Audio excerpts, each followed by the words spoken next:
Hello guys, কেমন আছেন? আশা করি সবাই ভালো আছেন। তো আজকে আমি আপনাদেরকে দেখাতে চলেছি কিভাবে ইউটিউব চ্যানেল ক্যাটাগরি চেঞ্জ করতে হয়। এর আগে আপনি যদি আমার চ্যানেলে নতুন হয়ে থাকেন সাবস্ক্রাইব করতে ভুলবেন না।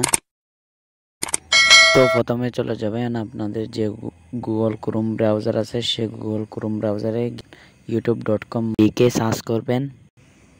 সাইন ইন অপশনে ক্লিক করবেন। একটু সময় নিচ্ছে, আমার এখানে নেটের প্রবলেম থাকার কারণে। ক্লিক করার পরে আপনাদের সামনে এরকম একটা ইন্টারফেস শো করবে। উপরে ডান দিকে দেখতে পাচ্ছেন প্রোফাইলে ক্লিক করবেন।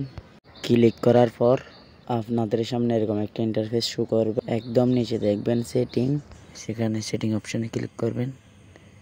সেটিং অপশনে ক্লিক করার পর আপনাদের সামনে আরেকটি ইন্টারফেস শো করবে। তো হালকা জুম করে নিয়ে ডান দিকে দেখবেন ক্যাটাগরি। আবার অনেকে বলবেন আমার চ্যানেলের সেটিং বাংলা কেন? তো যখন আমি ইউটিউব চ্যানেল নতুন খুলছিলাম তখন আমি বাংলা করে দিয়েছিলাম যাতে আমার বুঝতে সুবিধা হয়। তো আপনারা ক্যাটাগরি অপশনে ক্লিক করে আপনার পছন্দ মতো ক্যাটাগরি সিলেক্ট করে নিচে সেভ অপশনে ক্লিক করে সেভ করে দিবেন। তো এতটুকু ছিল আজকের ভিডিও। আপনারা পরবর্তী কী সম্পর্কে ভিডিও দেখতে চান অবশ্যই কমেন্ট বক্সে বলে যাবেন।